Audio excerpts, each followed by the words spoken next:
Hey guys, it's Lauren, Lala, whatever you want to call me. Yeah, let's go back. And I just want to say I am on here right now and I am going to get back into my story. I hope y'all are having an amazing Monday and I just want to get on here and say hello and welcome. I hope you'll stay for the next couple of minutes or so and enjoy a little bit more of my story. Um, Full warning, there is trigger warning triggers here, so please be mindful um, that it is possible to trigger somebody. So if you are triggered easily, please do not watch the rest of this video. Please continue on. Go look at a different video of mine. I just want to be respectful and let you know that this will probably trigger somebody if you are easily triggered. So please just go on or fast forward or just skip this video altogether. I just want to give you a heads up, okay? Thank you. We appreciate you, and I hope you'll still follow me and join me for more adventures with me. So, the last time I was on, we talked about Father's Day and we did a little recap of what we were talking about, and which was my dad became an addict and everything. And now we're going to get into when he started becoming an addict and where I was in my life and what was going on with me. So, I just want you to know that it all started when I was younger. My dad was very physically, emotionally, psychologically abusive. But I also want you to know that even though he was those things, he was still there. He was still in the household. And that was not always the best because it was like he was there, but he wasn't engaged. He wasn't mentally there. He wasn't, emotionally there for me and my mom and sister. So I just want to let you know that it might be hard for some of those people that have the parents that are addicts, or they have something going on that they don't know how to deal with, mental health issues, whatever. It's okay because you're not alone. You're not the only one that deals with that. I'm here and I've dealt with it. I dealt with mental health issues myself. So just know that you're not alone and I'm here with you, okay? Another thing, um, I went into middle school. I was in the private school up until 5th grade, and then I went into middle school. Private school was okay, except that when I got in trouble at school, my aunt was my teacher, and if I got in trouble, I got in trouble at home. Here's the triggers. So if you know, are triggered easily, please leave now. Last warning. Um, just so you know, I was physically abused. I was definitely the one who took the grunt of the abuse physically, emotionally, and psychologically. My sister did not get all of that. And that was kind of like my part. What I had to do is to protect her. And I felt like it was my responsibility to keep that from happening to her, if that makes sense. Um, it wasn't easy for me as a young child, and I went from first grade all the way to 5th grade. And first 2 years, first and second, I was in public school, and third through fifth, I was in a private school with my aunt and other students. We wore uniforms, everything. That's when I learned the ways of the world, kind of. Like, there were older kids there. We had young kids and we had older kids that they were separated.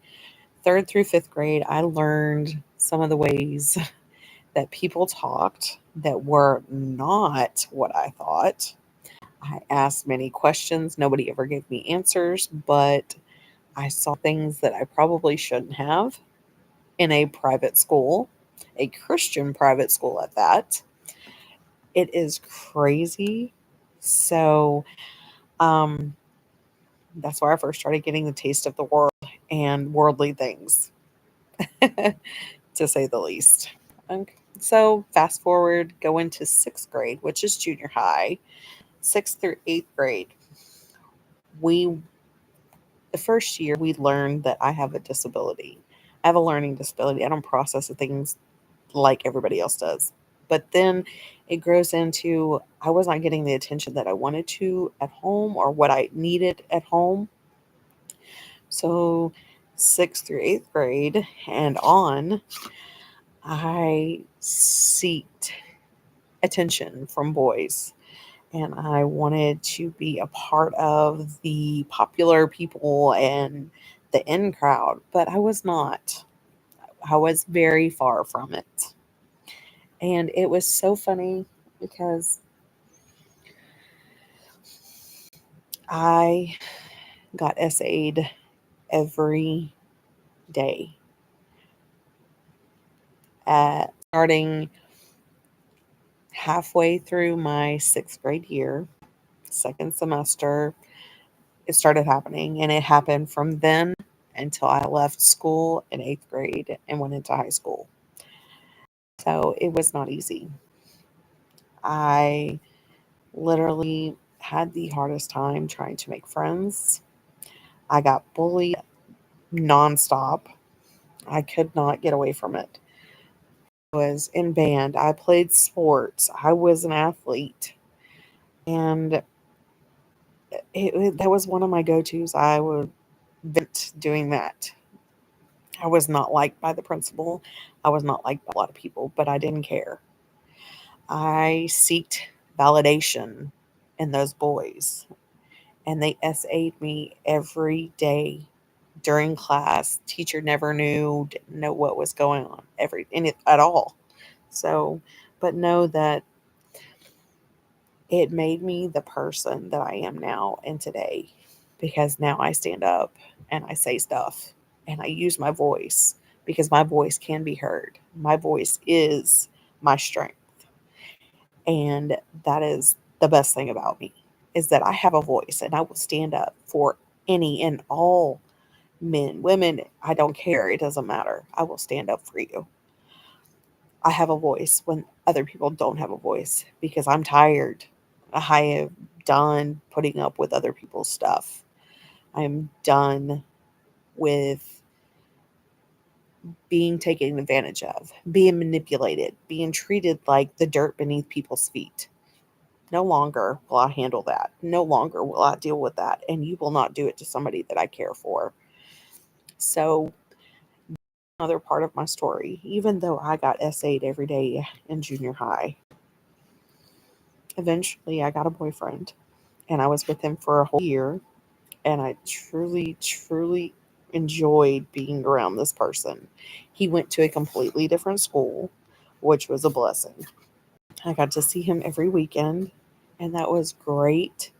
I enjoyed time with him. I met his family, and he was my first true boyfriend that treated me very nice, didn't want anything else from me.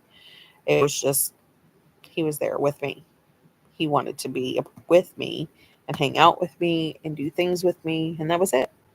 That's all I ever wanted. It's just somebody to pay attention that didn't want those other things, which was a blessing. And I was too young for that anyway. I was 13, going on 14. So it was like, what the heck?